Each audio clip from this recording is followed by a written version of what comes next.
Oh, man. Well, hello, boys and girls. This is to be my first live stream. I hope you like my very backwards website in the background, but it gives you an idea that it's there. And I'd just like to come along and join everybody for what is effectively my very, very first live stream here.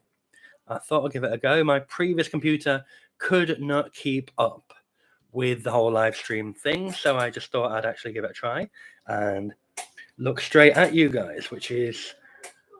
I'm just getting this set up here. That's better. But the thing is, I'm realizing I'm having to look at the camera rather on my phone rather than look at the camera on my computer, which is it's a little bit challenging. And I keep looking back to look at myself and make sure I look fine. But hello, everybody. Welcome to my new house. Welcome to my soon-to-be updated new webpage. Welcome to the stream for me, Alan J. Fisher, the writer, the author, the poet, the creator, the artist, and the general, perhaps immodest person that I may be, but I do like advertising myself and drinking lots of coffee as well. So we're actually here for my new house. And as you can see here, I do have, with my streaming software, my randomly appearing microphone in the background. I thought, just because I still need a wee bit more work on the actual room itself, that I would... Let me just actually do that. Let me just put the no background on here. There we go. You can actually see things a little bit better now. And I hope you're enjoying that. But here's my original room. And I'd show you everything else, but I won't. And you can actually see my lovely little hatch in the ceiling there, which I will get rid of for you. But there you go. This is my room. It's my new setup. My new everything, in fact. And I'd just like to thank you all for joining me. And I'm just going to be talking to you today about a few things and bits and pieces here and there, because many of you know us here as authors and writers, we are very much discouraged from talking about current events. But I've had it come to my attention, considering current world events, that it's not a brilliant thing to actually, as the Imperium cycle appears to do, glorify rule through war. Because quite clearly, Alexander's Imperium is actually a military government, that the ruler of the government, the hegemon himself, or the hegemon, as it's properly pronounced, I'll get onto that with some pronunciation guides and stuff later. He is a former military conqueror.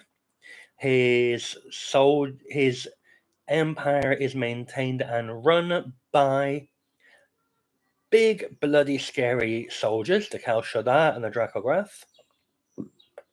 He has a lot of human soldiers and a lot of technology that outclasses anyone else. And the Imperium cycle is going to effectively begin with the reconquest of Gaia, or Earth, in that universe. Now, obviously, considering some things that are going on in this world, people have been critical of this, and I can completely understand that. But I could say, well, they haven't read it, but they haven't read the finished version yet, which I haven't finished writing. So of course they haven't read it. But let me just tell you and set your minds at rest that by the end of the Imperium cycle, as I intend to write it, the main novels, you will see it does not glorify war. In fact, one thing I made quite a strong point of in the prequels that appear in Anthologia, also in the novellas, and also in stories that are to come, especially some of the stories that are to come, I have not a very high opinion of war as an institution and as a human pastime. I try and avoid war as much as I can. I have not taken part in war, and even though I have members of my family who have. And I respect that. But I don't think war is a good thing for the human race to be practicing so often and so regularly. So, that addressed, I would like to announce that I am going to start live streaming hopefully once a week on a Sunday, possibly on a Saturday, depending on my schedule. And just taking a bit of time, I'd like to, for people who've gotten into the Imperium, for our regular fans and visitors to the website, I am going to announce it on both the I'm going to do it predominantly for the Imperium cycle at the moment because that is the most active series, though the Chronicles of Enoch could receive that treatment as well, to be fair. But I am going to leave the forum open for questions, for people to visit, for people to come along and say hi. Maybe once I've got the hang of how to do better streaming and podcasting, to actually launch something a bit bigger. We shall see.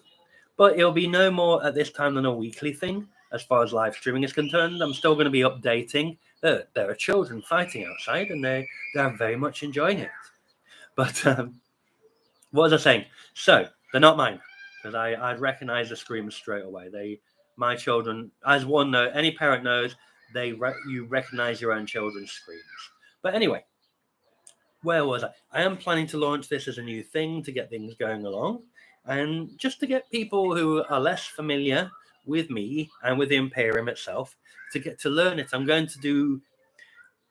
I have been working during this little hiatus of mine due to moving and due to scheduling and due to an absolutely god-awful computer that I had.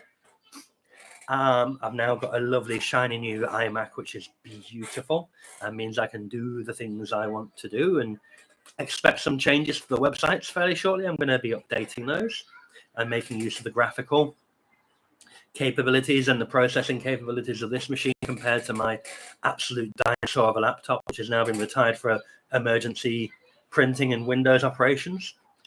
But I am going to be I'm going to continue to produce more videos.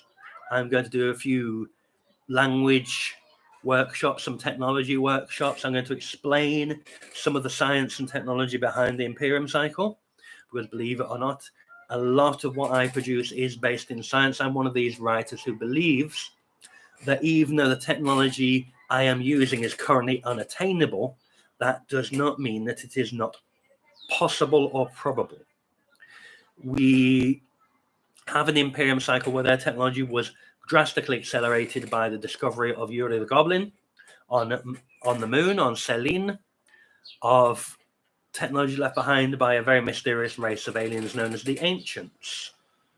Now, obviously that assisted things along, but even these Ancients with vastly advanced technology had to follow the laws of the universe, the laws of physics, the laws of thermodynamics and everything like that. They still had to follow things. A little thing I can drop in is the way I got around the problem that most armor has, even the most advanced armor, is it needs flexible bits. It needs here. It needs here. It needs here. It needs at the waist. It needs at the hips for there to be flexibility, so that you're not basically like this. I'm going to shoot you and I can just a minute. So they'd have to have like little wheel trolleys, like what do you call them, hoverboards, for that to really work. But then again, they wouldn't be able to move their feet.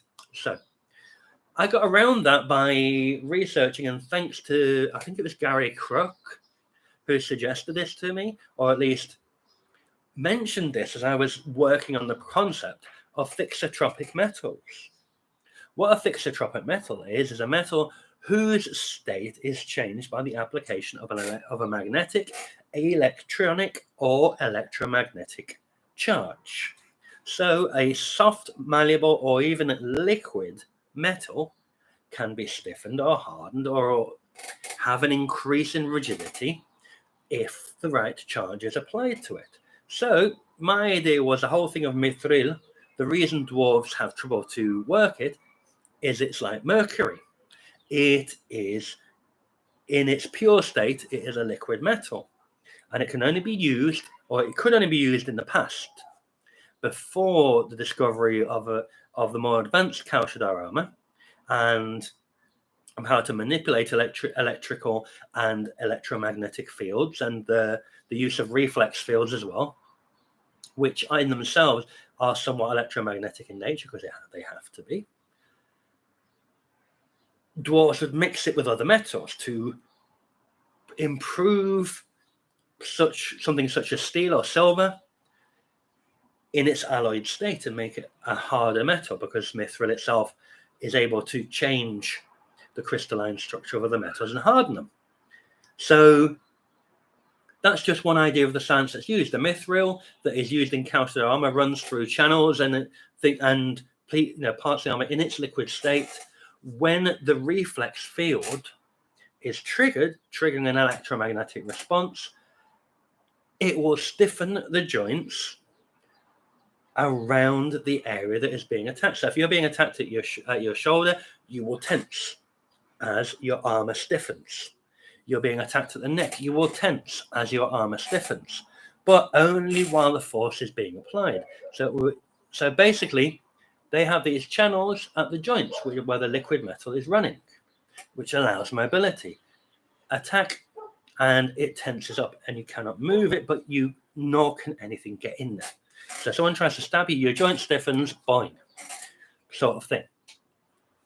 It's a concept, at least. I'll also be talking about language. I'll be talking about the vehicles. I'll be talking about the different factions and politics that I did mention on briefly. I am also, I promise, please, please, please believe me, pretty please, those are my children shouting in the background, that I am going to finally finish my interactive graphical history of the Imperium presentation. The only thing that is going to be needed is I'm going to have to, having improved and updated some of the actual, sorry, child trying to walk in and do one of those moments. I'll maybe let her walk in next time, but I'm just worried about the whole privacy thing, and they are minors, they are girls. I don't want strangers seeing my kids, and it's just the way it is. I'm being protected. But anyway, the idea is going to be, I've got to update some of the slides, having improved some of the artwork associated with them. I've produced a new version of the Dracograph. I've produced new versions of some vehicles, some suits of armor, and that sort of thing. So I am going to be changing some of the artwork on the slides and updating those. And I'm going to finish it. And it's been quite a project, as has the production of La Glostian Imperium, or Glosta, or the constructed or invented language of the Imperium. I've come up with some really good stuff with that recently. I'm really proud of it. I'm starting to come up with something unique that will flow and that will really, I think, make it sound like a natural language. And that's what I'm aiming for. It's a natural language. Again, mention that Gloucester, the constructed language in the Imperium cycle, is the language that would have come about had Latin never emerged as a primary influencer in Western languages such as English and the Romance languages. And also bringing in fact, it's basically the whole geopolitical structure of the world changed. And with that, the influence on language changed. Gloucester has some Indian and Sanskrit influences. It also has some Asiatic influences from the Persian Empire. It has a lot of Celtic and Gaelic influences because the Celts and the Gaels were everywhere. And it's just, and it has a lot of made up things and bits thrown in, but it has a structure, and a very good one. And I'm just working on improving that and making it a bit more believable and natural. And that is also coming. So it's exciting things that you're going to soon be seeing and that you're going to soon be enjoying. And I'm very pleased that with this new setup and everything I've got together, it's going to be quite an exciting time to come, at least for me, hopefully for you guys as well. But this is perhaps going to be the thing that sends the Imperium cycle off the high board without hesitation, jumping with a good long bungee rope, diving out of a plane with a parachute, everything like that is going to happen. I'm going to be driving the Imperium cycle forward. That is my goal for the next few months. That was the reason I invested in this decent computer. That is the reason why I'm jiggling and fiddling around in my little spinny chair. That's what all this work has been for. And soon I'm going to put in some time to finish the last batch of short stories I had, and I am going to produce what you may like to call the Imperium Underworld, to use a trope. The Imperium Underworld stories, the stories of the everyday Imperium citizens, We have a spy. We have the moon's first human journalist and first goblin journalist. We have a legless goblin mafia boss who's actually quite a nice guy. We have a runaway a runaway teenage girl who's trying to protect her family. We have common soldiers. We have uncommon soldiers. We have all kinds of things. We have a very harrowing piece that's going to involve someone going through and trying to recover from a mental breakdown. We're gonna do all kinds of things. We've got pirates. We've got Gorkai, which are the Imperium's version of orcs, I suppose. We've got all kinds of exciting stuff, and they have it. That's what has led to, shall we say, a bit of an evolution in Gloucester in the Imperium language, because we're working on what would sound like a more reliable street language for everyday use as well, to make things flow better. But like I said, it's all to come. It's all to look forward to. It's all to enjoy. And I hope you guys would join me soon to really, really, really see what the Imperium cycle has to hold. I'm telling you right now, if this goes as I plan and as I work at, it is going to be massive. I've got material coming here, there, and everywhere. There's so much material. It's me finding the time to manage it is shocking. And the whole fact is, I am not going to, in my remaining lifetime, be able to write everything that could be written about the Imperium.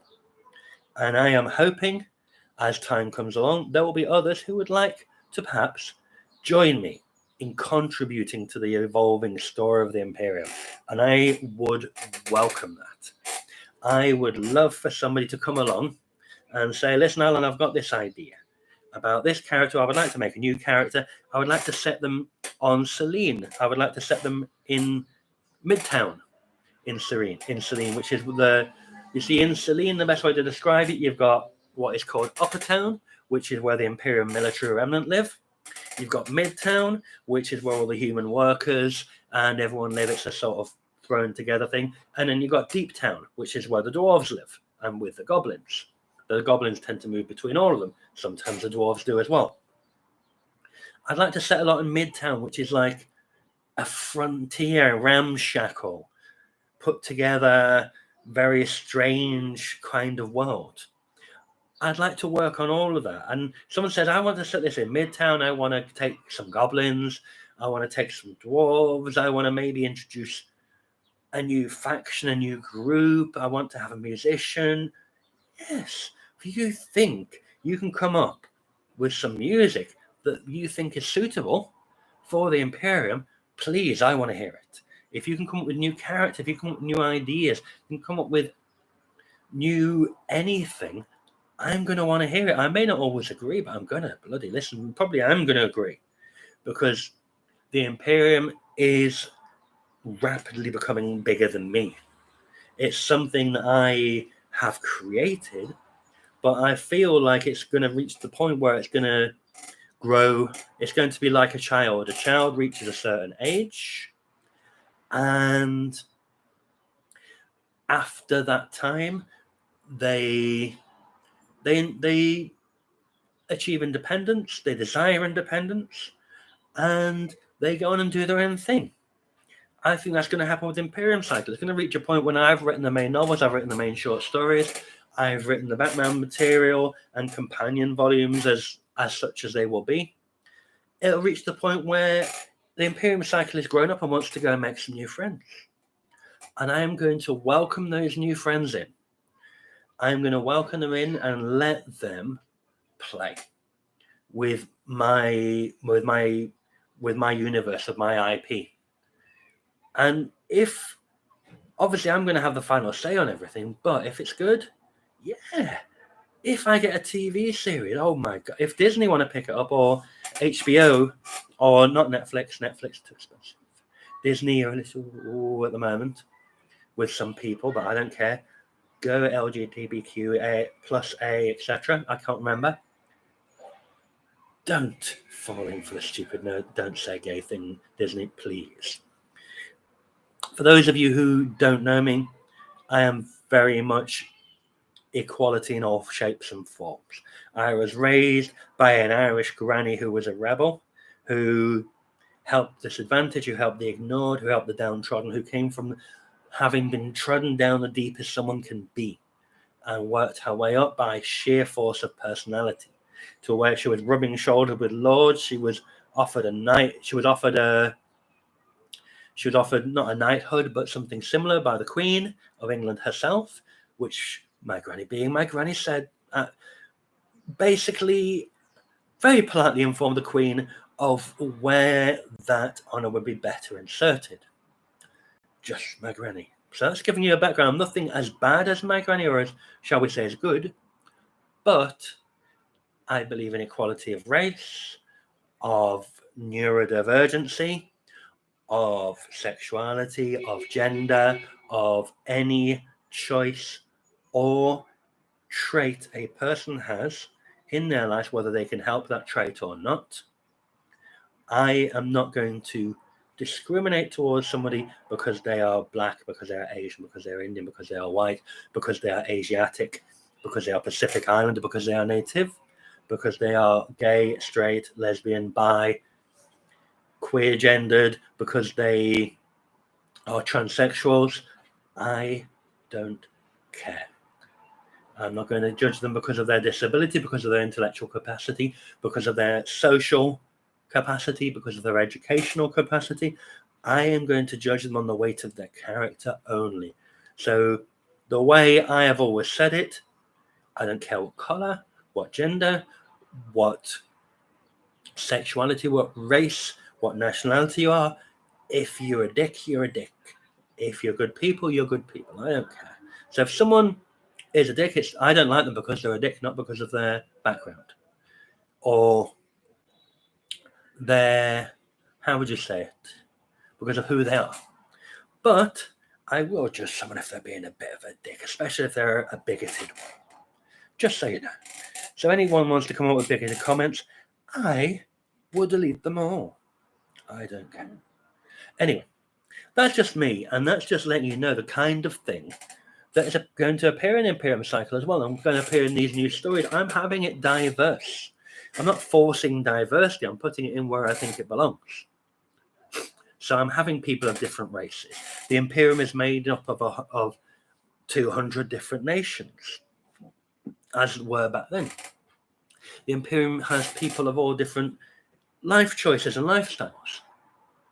The Imperium is a place that accepts everybody, except bigoted, autocratic dickheads. Everyone else is cool.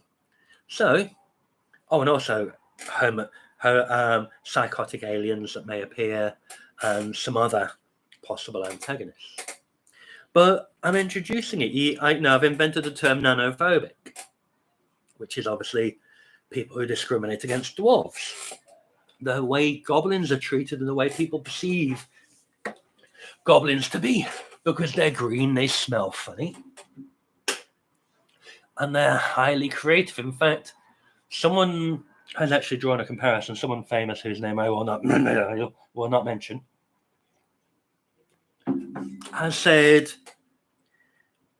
compared to, let's say, a certain IP where the stance the author of which has taken on trans issues, has also had their goblins compared unfavorably to this ethnic grouping, the Jewish, the Israeli people. Some people have actually mentioned that perhaps my goblins are a more favorable comparison because they display traits for which excuses for hating the Jewish people were made. That they were successful, they were creative, they were well educated. And let's be honest, any ethnic group that receives hatred in many places, it's deep down for these traits. Let's be honest, I am from the Midlands of England, and the Pakistani community is one which focuses very highly on education. And so some people don't like, let's say a lot of people don't like intelligent well-educated, well-motivated people. And so the Pakistanis and the Indians are known for being creative, for being successful, for pushing, just like the Jewish people are, just like I believe many immigrants are. And this leads to jealousy and hatred. Goblins are the same. The goblins are very different in appearance to humans, but they have taken that supposed disadvantage, focused on their advantages, and become rather successful, a rather integral part of the Imperium. And of course, some people are going to discriminate towards them for that and use other things as an excuse for their own deep-seated insecurities, just like they do with other forms of bigotry and racism.